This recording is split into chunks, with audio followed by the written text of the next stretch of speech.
Welcome to Bosco Campus Vision.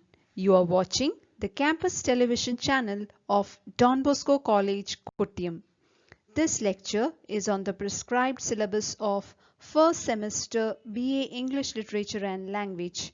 Paper is Introduction to Literary Studies 1.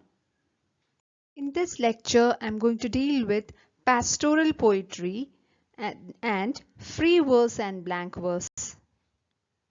Pastoral poetry. Pastoral poetry is a very ancient genre of poetry.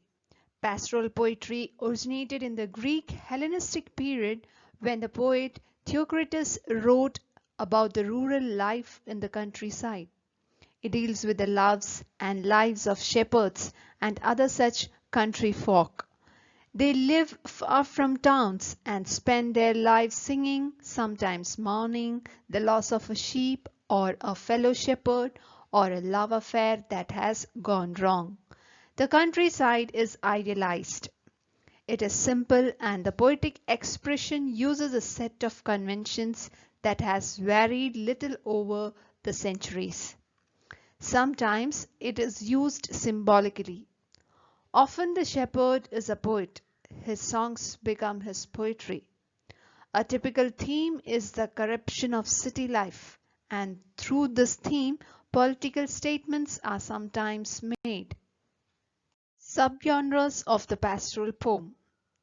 First is the country house poem, second is the pastoral elegy, third is pastoral romance, and fourth is pastoral drama.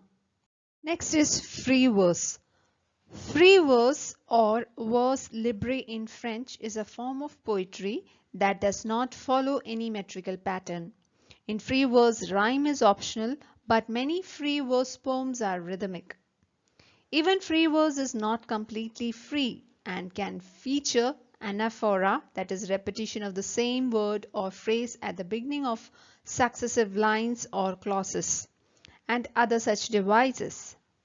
Free verse came into vogue in the 20th century and was widely used by the modernist poets such as T.S. Eliot, Ezra Pound, and William Carlos Williams.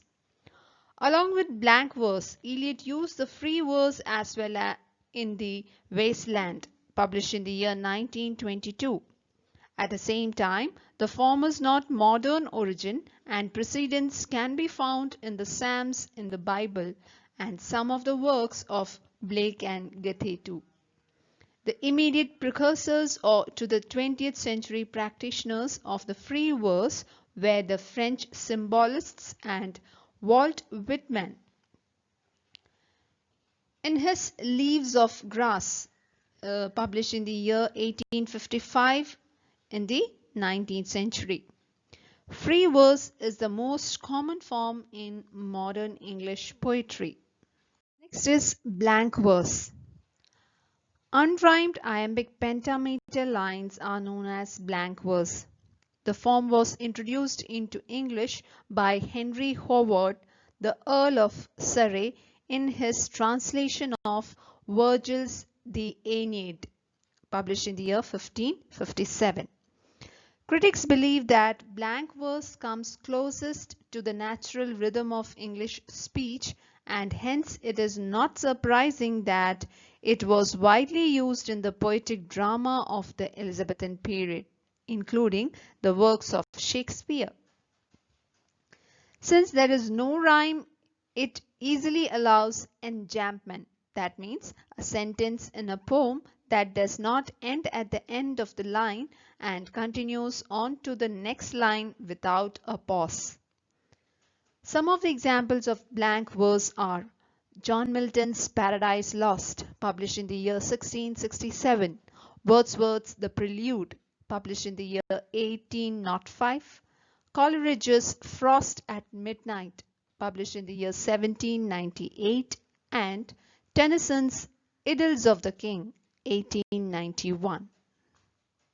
In this lecture, we studied the pastoral poetry and free verse and blank verse. Do the given exercise and submit on time. Thank you.